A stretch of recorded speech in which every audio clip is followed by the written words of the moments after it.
Hello friends, welcome to Home Fit Zone. இன்னைக்கு இந்த வீடியோல நல்ல சூப்பரான ஒரு காரசாரமான சைடு டிஷ் வெறும் முட்டையும் முட்டைக்கோஸும் வச்சு ரொம்ப சிம்பிளா நம்ம இத செய்யலாம். இத செய்யிறதுக்கு நான் இன்னைக்கு 1/4 கிலோ அளவுக்கு முட்டைக்கோஸ் எடுத்துர்க்கேன். நல்லா இந்த மாதிரி நீளமா கட் பண்ணி எடுத்துக்கோங்க. இது ஒரு பவுல்ல சேர்த்துட்டு இது கூட 3 முட்டை நம்ம சேர்த்துக்கலாம். 1/4 கிலோ அளவுக்கு முட்டைக்கோஸ் எடுத்தீங்கன்னா 3 முட்டை கரெக்ட்டா இருக்கும். நீங்க அதிகமா எடுத்தீங்க அப்படினா முட்டை எக்ஸ்ட்ராவா சேர்த்துக்கணும். இது கூட உப்பு தேவையான அளவு சேர்த்துக்கோங்க. நான் 1/2 டீஸ்பூன் அளவுக்கு உப்பு சேர்த்திருக்கேன். மிளகு தூள் 3/4 ஸ்பூன் அளவு, 1 டீஸ்பூன் அளவு கார்ன்ஃப்ளவர் மாவு, 1 டீஸ்பூன் அரிசி மாவு சேர்த்து இது எல்லாத்தையுமே சேர்த்து நல்லா மிக்ஸ் பண்ணி விட்டுக்கோங்க. நல்லா மாவு முட்டையோட எல்லா பக்கமும் போய் சேர்ற மாதிரி இந்த மாதிரி நல்லா கலந்து எடுத்துக்கணும். கொஞ்ச நேரம் மிக்ஸ் பண்ணிட்டே இருந்தீங்கன்னா உங்களுக்கு நல்லா இந்த மாதிரி ஒரு கன்சிஸ்டன்சி வரும். முட்டையை வந்து பீட் பண்ணிட்டு சேர்க்கணும் தேவையில்லை, டைரக்டாவே நீங்க சேர்த்து இந்த மாதிரி மிக்ஸ் பண்ணி எடுத்துக்கலாம். இதை வேக வச்சு எடுக்கணும். இதுக்காக ஒரு பாக்ஸ் இல்லைன்னா ட்ரேல அடியில் நல்லா எண்ணெய் தடவி விட்டுக்கோங்க. இந்த முட்டைக்கோஸை போட்டு நம்ம ஃபில் பண்ணிட்டு இதை ஒரு குக்கர்லையோ இல்லை இட்லி பாத்திரத்திலையோ வச்சு வேக வச்சு எடுத்துக்கலாம். நான் குக்கரில் வேக வச்சு எடுத்திருக்கேன். குக்கரில் ஒரு ஸ்டாண்ட் வச்சு தேவையான அளவு தண்ணி ஊற்றிக்கோங்க. இதில் இந்த பாக்ஸையும் வச்சு பாக்ஸை க்ளோஸ் பண்ணிடுங்க. இப்போ இந்த குக்கரையும் மூடிட்டு அப்படியே நம்ம ஒரு ஹை ஃப்ளேமில் வச்சு ஒரு 10லேருந்து 12 நிமிஷம் வேக வச்சு எடுத்துக்கலாம். 12 நிமிஷம் நல்லா வெந்ததுக்கப்புறம் மேல் பக்கத்தை தொட்டு பார்த்தீங்கனாலே தெரியும், ஒட்டாமல் வரணும். இப்படி ஒட்டாமல் வந்தாலே எடுத்துடலாம். ஓரளவு சூடு ஆறுனதும் சின்ன சின்ன பீஸாக கட் பண்ணி எடுத்துக்கோங்க. சும்மா ரஃபாக உங்களுக்கு எந்த மாதிரி கட் பண்ண ஈஸியாக இருக்கோ அந்த மாதிரி கட் பண்ணி நீங்கள் எடுத்து வச்சுக்கோங்க.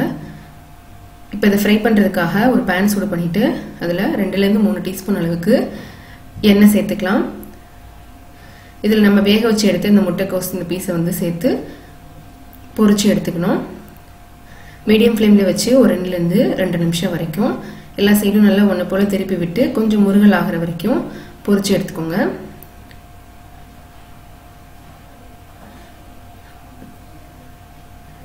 இந்த மாதிரி நல்லா திருப்பி போட்டுக்கோங்க.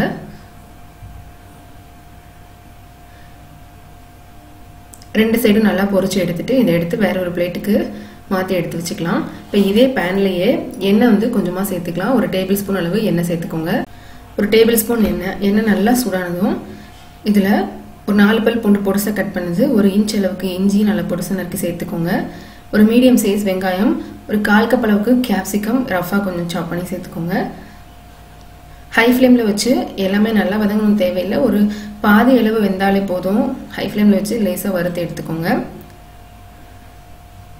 இந்த மாதிரி வெங்காயம் லேசாக கலர் மாறி வர ஆரம்பிச்சதும் இதில் நம்ம தேவையான மற்ற பொருட்கள் எல்லாமே சேர்த்துக்கலாம்.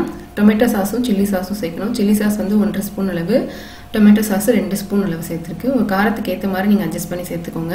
ஒரு 1/4 டீஸ்பூன் அளவு மட்டும் கரம் மசாலா சேர்த்து இதை கலந்து விட்டுக்கலாம். உப்பு சேர்க்கணும் தேவையில்லை, சாஸ்லேயே தேவையான அளவு உப்பு இருக்கும். தேவைப்பட்டா டேஸ்ட் பண்ணி பார்த்துட்டு சேர்த்துக்கலாம்.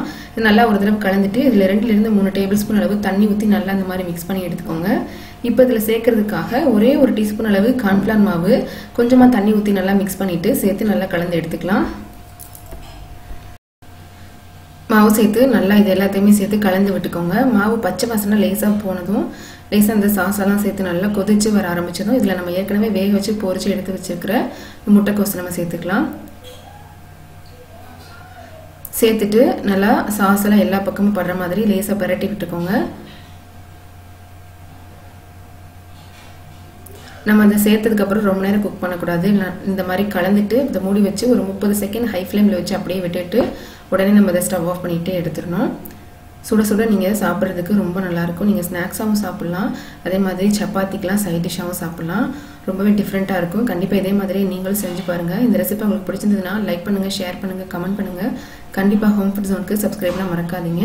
நாளைக்கு இதே மாதிரி ஒரு நல்ல ரெசிபியோட அவங்களை வந்து மீட் பண்ணுறேன். அது வரைக்கும் பாய்.